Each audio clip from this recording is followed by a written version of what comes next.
Hello दोस्तों, जय हिंद, वंदे मातरम। आप सभी का हमारे YouTube channel the enlightenment academy में बहुत बहुत स्वागत है। दोस्तों, आज का जो हमारा टॉपिक है उस टॉपिक का नाम है पृथ्वी की आंतरिक भौतिक दशा। दोस्तों, इस टॉपिक से संबंधित अक्सर हम सभी के मस्तिष्क में यह क्वेश्चन अवश्य उठता है कि क्या हम अपनी पृथ्वी की आंतरिक भाग की जानकारी किसी मनुष्य द्वारा प्राप्त कर सकते हैं या नहीं। दोस्तों, यह बहुत ही रोचक व महत्वपूर्ण टॉपिक है और अक्सर आगामी आने वाली परीक्षाओं में इस टॉपिक से 4 या 5 क्वेश्चन अवश्य आते हैं। तो चलिए आज हम इसको बहुत अच्छी तरीके से जानते हैं कि क्या मनुष्य द्वारा हम अपनी पृथ्वी की आंतरिक भाग की जानकारी प्राप्त कर सकते हैं या नहीं। दोस्तों, हमारे वैज्ञानिकों द्वारा इस पर कई प्रयोग किए गए, लेकिन पूर्ण रूप से हम अपने पृथ्वी की आंतरिक भाग की जानकारी मनुष्य द्वारा प्राप्त नहीं कर सकते हैं। तो इसके लिए हमारे वैज्ञानिकों ने कई प्रयोग किए, जिनमें से उन्होंने एक विधि बताई जिसका नाम है सूक्ष्म वैज्ञानिक विधि, जो कि भूकंप शास्त्र पर आधारित है। इसमें हम अपनी भूकंपी तरंगों की विशेषताओं के आधार पर हम बताते हैं कि पृथ्वी की हमारी आंतरिक भौतिक दशा कैसी है। वह चट्टानी है अवस्था में है कि तरल रूप में है कि गैसियस रूप में है। तो आइए दोस्तों, आज हम इसको बहुत अच्छी तरीके से समझते हैं। देखिए, सबसे पहले तो क्वेश्चन यही उठता है कि भूकंपी तरंगे क्या हैं। भूकंपी तरंगे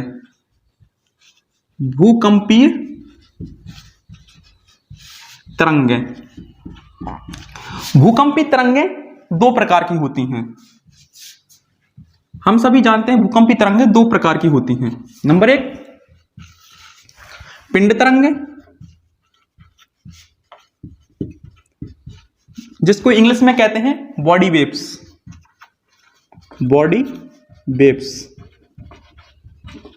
ठीक है। दूसरी होती है सतही तरंगे,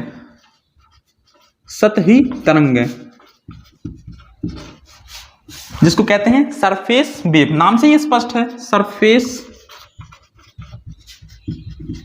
वेव। ठीक है।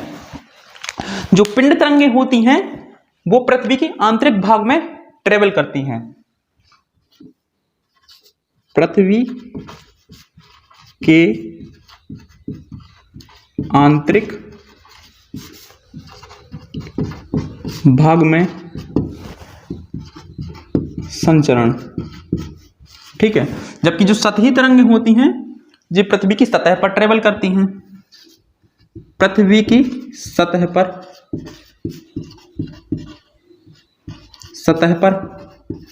संचरण। अब हमें जानना है पृथ्वी की आंतरिक भाग को, तो इसके लिए हमको पिंड तरंगों के बारे में जानना चाहिए, क्योंकि पृथ्वी के आंतरिक भाग में इन्हीं का यही संचरण करती हैं। ठीक है। जबकि जो सतही तरंगें होती हैं हमारी पृथ्वी की सतह पर संचरण करती हैं। ठीक है। तो आइए हम आगे चलते हैं, पिंड तरंगों के बारे में जानते हैं। बहुत ही इंटरेस्टिंग टॉपिक है दोस्तों, आप लोग इसे अच्छे से समझिए। हम सभी के मस्तिष्क में कन्फ्यूजन भी इस टॉपिक से बहुत होता है, इसलिए मैं इसको आपको बहुत अच्छी तरीके से समझा रहा हूं। देखिए, जो हमारी पिंड तरंगे होती हैं, पिंड तरंगे, जिसको इंग्लिश में कहते हैं बॉडी वेव्स। ठीक है। बॉडी वेव्स या 2 टाइप्स की होती हैं। 2 टाइप्स की कैसे, मतलब P waves, S waves. P wave इसको कहते हैं प्राथमिक हिंदी में कहते हैं प्राथमिक तरंग। इसको कहते हैं द्वितीयक, इंग्लिश हिंदी में द्वितीयक, या सेकेंडरी गौण तरंगे भी कह सकते हैं इसको, गौण। ठीक है। जो हमारी पी वेव्स होती हैं यह सॉलिड, लिक्विड एवं गैसियस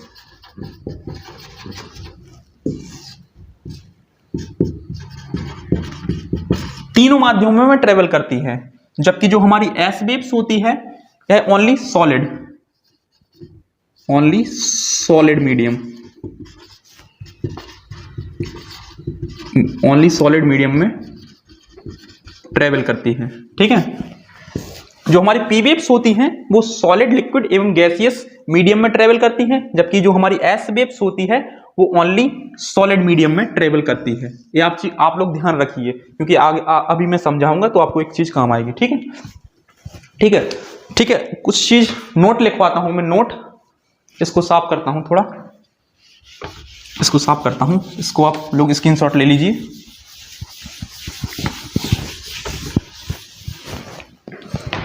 कुछ चीज इंपॉर्टेंट है, मैं स्टार लगा देता हूं। ठीक है, जो तरंगों की गति होती है, तरंगों की गति व चट्टानों का घनत्व, चट्टानों का घनत्व, तरंगों की गति और चट्टानों के घनत्व के मध्य समानुपाती का संबंध होता है। मतलब अगर तरंगों की गति ज्यादा है तो इसका मतलब है चट्टानों का घनत्व भी बहुत ज्यादा है, अगर तरंगों की गति कम है तो इसका मतलब चट्टानों का घनत्व भी कम है। ठीक है, कुछ चीजें और चीजें आप लिख लीजिए, जैसे समांग माध्यम में, समांग माध्यम में तरंग की दिशा सदैव सीधी होती है, तरंग दिशा सीधी, जबकि विषमांग माध्यम में, विषमांग माध्यम में तरंग की दिशा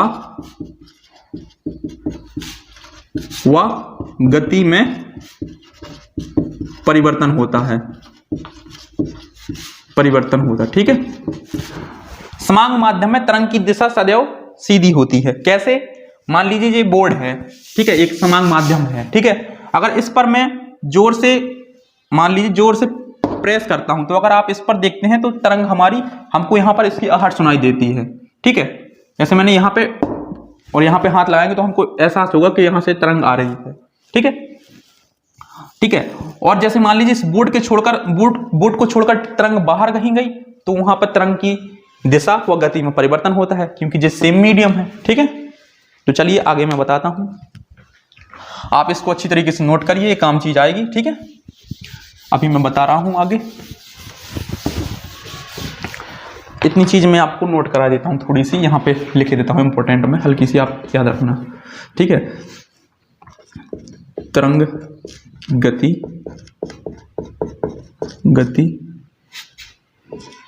चट्टानों के घनत्व। ठीक है, चट्टानों का घनत्व के मध्य कैसा होता है? समानुपाती संबंध होता है। ठीक है, अब मैं यहाँ पे थोड़ा सा फिगर बना रहा हूं, आप इस चीज को थोड़ा सा नोट करिए। ठीक है, हम सभी जानते हैं कि हमारी पृथ्वी को सतह से केंद्र तक 3 भागों में बांटा गया है। कैसे? Crust, mental, core. क्रस्ट यहां पे लिख देता हूं CRUST, क्रस्ट। ये हो गया आपका मेंटल, ये हो गया आपका कोर, CORE। कहीं पर इसको क्रोड भी कहते हैं। ठीक है, पृथ्वी की सतह से केंद्र तक के भाग को 3 भागों में बांटा गया है, क्रस्ट, मेंटल, कोर। क्रस्ट को भी हमने 2 भागों में डिवाइड किया है, 2 भागों में डिवाइड किया है, जिसको ऊपर वाले भाग को कहते हैं अपर क्रस्ट, अपर क्रस्ट, जबकि निचले वाले भाग को कहते हैं लोअर क्रस्ट, लोअर क्रस्ट। इसी प्रकार हमने मेंटल को भी 2 भागों में बांटा है, अपर मेंटल, ये पागलों वाला मेंटल नहीं है, इसका नाम मेंटल है, अपर मेंटल। अच्छी तरीके से समझिए, ये है आपका lower mental, lower mental, mental. ठीक है, इसी प्रकार से हमने कोर को भी 2 भागों में डिवाइड किया है, हमने नहीं, विज्ञान को डिवाइड किया है, आउटर कोर, आउटर कोर, ये आपका है inner core, inner core, CORE। ठीक है, देखिए जो अपर क्रस्ट और जो लोअर क्रस्ट को जो रेखा डिवाइड करती है, इस रेखा को वैज्ञानिकों ने नाम दिया है, इस रेखा को वैज्ञानिकों ने नाम दिया है, क्या नाम दिया है उसको मैं लिख देता हूं, उसको लिख देता हूं मैं, कोनार्ड। इस रेखा को कहते हैं कोनार्ड आसान तत्व, आसान तत्व। ठीक है, जिसको इंग्लिश में कहते हैं कोनार्ड डिस्कंटिन्यूटी। ठीक है, जबकि जो लोअर क्रस्ट और अपर मेंटल को जो रेखा डिवाइड करती है, इसको कहते हैं मोहरोविक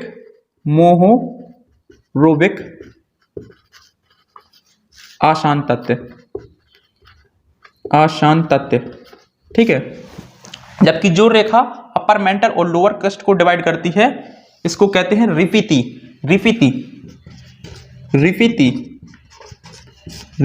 आसान तत्व। ठीक है, इसी प्रकार जो लोअर मेंटल और आउटर कोर को जो रेखा डिवाइड करती है, इसको कहते हैं, क्या कहते हैं याद बताइए, इसको कहते हैं गुटेनबर्ग आसान तत्व। ठीक है, आसान तत्व। ठीक इसी प्रकार जो रेखा आउटर कोर और इनर कोर को डिवाइड करती है, इसको कहते हैं लेहमन आसान तत्व। ठीक है,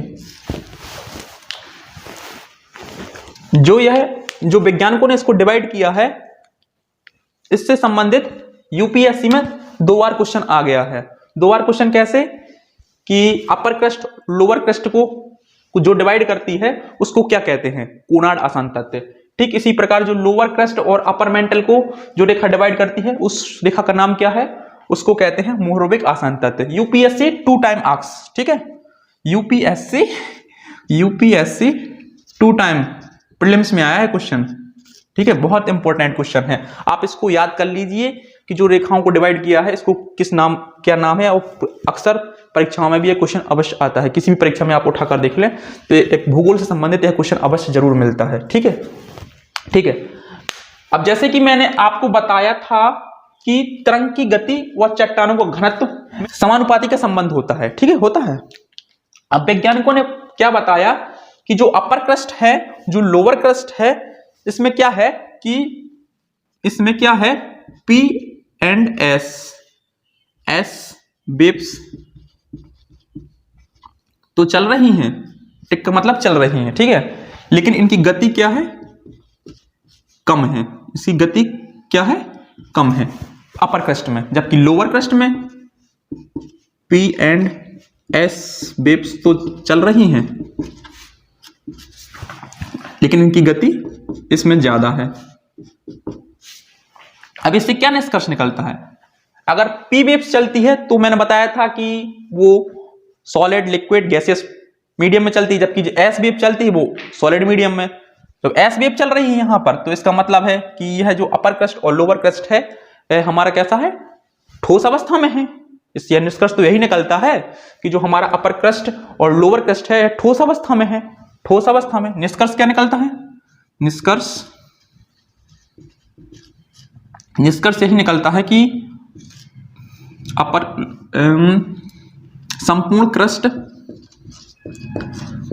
क्रस्ट ठोस अवस्था में है, सॉलिड मीडियम में है। साथ ही जो लोअर क्रस्ट है, निचला क्रस्ट है, इसका घनत्व ज्यादा है। अब आपके मस्तिष्क में क्वेश्चन आएगा, घनत्व क्यों ज्यादा है? घनत्व इसलिए ज्यादा है कि देखिए यहां पर गति ज्यादा है, लोअर क्रस्ट में गति ज्यादा है, और गति ज्यादा है तरंग की गति, तो इसका मतलब क्या है, चट्टानों का घनत्व ज्यादा होगा, क्योंकि मैंने बताया था तरंग की गति और चट्टानों घनत्व में प्रोपोर्शनल का संबंध होता है। तो इसलिए निष्कर्ष यही निकलता है कि लोअर क्रस्ट में निचले क्रस्ट का घनत्व ज्यादा होता है, लेकिन है संपूर्ण क्रस्ट ठोस अवस्था में है। वैज्ञानिकों ने भूकंपी तरंगों की विशेषताओं के अध्ययन के आधार पर बताया। ठीक है, ठीक इसी प्रकार वैज्ञानिकों ने बताया कि अपर मेंटल में P&S वेव्स चल रही है। इसकी गति भी यहाँ पर कम है। ठीक इसी प्रकार लोअर मेंटल में बताया P&S वेव चल रही है लेकिन गति यहाँ पर ज़्यादा है। इससे भी यही निष्कर्ष निकलता है कि जो हमारा अपर मेंटल और लोअर मेंटल है वह सॉलिड मीडियम में है, ठोस अवस्था में है, लेकिन यहाँ पर लोअर मेंटल का भी निचली पृष्ठ का घनत्व ज्यादा, निचले मेंटल का घनत्व ज्यादा है। ठीक है, ठीक। अब बचता है अपना जो अपर मेंटल और लोअर मेंटल के बीच का भाग। ठीक है, अपर मेंटल और लोअर मेंटल के बीच का भाग, इसको मध्यवर्ती भाग।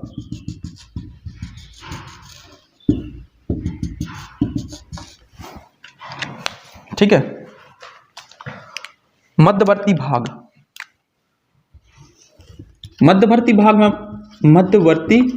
भाग में देखा गया कि यहां पर पी वेव तो चल रही है, लेकिन इसकी गति कम है, गति कम है। और यहां पर जो मध्यवर्ती भाग में इसमें जो एस वेव है, एस वेव यह हमारी विलुप्त हो जा रही है। इस भाग में एस वेव विलुप्त हो जा रही है, तो इससे निष्कर्ष क्या निकलता है? निष्कर्ष यह निकलता है कि पी वेव तो हमारी चलती है ठोस लिक्विड गैस मीडियम में, लेकिन यहां पर एस वेव नहीं है, तो इसका मतलब यह भाग ठोस नहीं है। तो यह कैसा भाग है? कह सकते हैं पिघला हुआ भाग है। तो निष्कर्ष इससे यही निकलता है कि यह भाग, निष्कर्ष में यही कह सकते हैं यह भाग पिघला हुआ भाग या मैग्मा का क्षेत्र है। यह भाग मैग्मा का क्षेत्र है, दुर्बल मंडल का क्षेत्र है। ठीक है, प्लास्टिक, ठीक है, प्लास्टिक स्टेज में है यह क्षेत्र। ठीक है, दुर्बल मंडल, यहां पे लिख देता हूं मैं, दुर्बल मंडल का क्षेत्र ठीक है। ठीक इसी प्रकार वैज्ञानिकों ने बताया कि जो आउटर कोर है, आउटर कोर, इसमें हमारा पी वेव चल रही है, पी वेव चल रही है, लेकिन गति कम है, इसकी गति कम है। ठीक है, और हमारी एस वेव क्या है, यहां पे विलुप्त है, आउटर कोर में विलुप्त। तो इससे निष्कर्ष क्या निकलता है? एस वेव नहीं है, तो इसका मतलब यह ठोस मीडियम में तो है ही नहीं है आउटर कोर, तो यह कैसा है? तरल अवस्था में है, लिक्विड फॉर्म में है, तरल अवस्था में। जो हमारा आउटर कोर है वो तरल अवस्था में है। ठीक इसी प्रकार वैज्ञानिकों ने बताया जो हमारा इनर कोर है, इनर कोर आंतरिक भाग, इसमें पी एंड एस वेव दोनों चल रही हैं, तो इसका मतलब यह भाग ठोस है। ठीक है, साथ ही यहां पर गति भी बहुत ज्यादा है। ठीक है, गति भी बहुत ज्यादा है तरंगों की, तो इसका मतलब गति ज्यादा है, तो यहां पर घनत्व भी ज्यादा होगा। तरंगों की गति भी सबसे ज्यादा है, तो सर्वाधिक घनत्व भी होगा, तो सर्वाधिक घनत्व भी यहां का है, सर्वाधिक घनत्व भी यहां का है। ठीक है, तो हमने बता दिया है कि हमारी पृथ्वी की जो आंतरिक भौतिक दशा है उसको भूकंपी तरंगों के आधार पर हमने कैसे बांटा है कि हमारी जो आंतरिक भाग है वह ठोस अवस्था में, कौन सा भाग ठोस है, कौन सा भाग लिक्विड फॉर्म में है। ठीक है, इसी आधार पर हमने बहुत अच्छी तरीके से, आसानी से इसको डिस्कस किया है। अगर हमारा टॉपिक आपको अच्छा लगा हो, हमारे चैनल को लाइक, कमेंट, सब्सक्राइब कीजिए। धन्यवाद।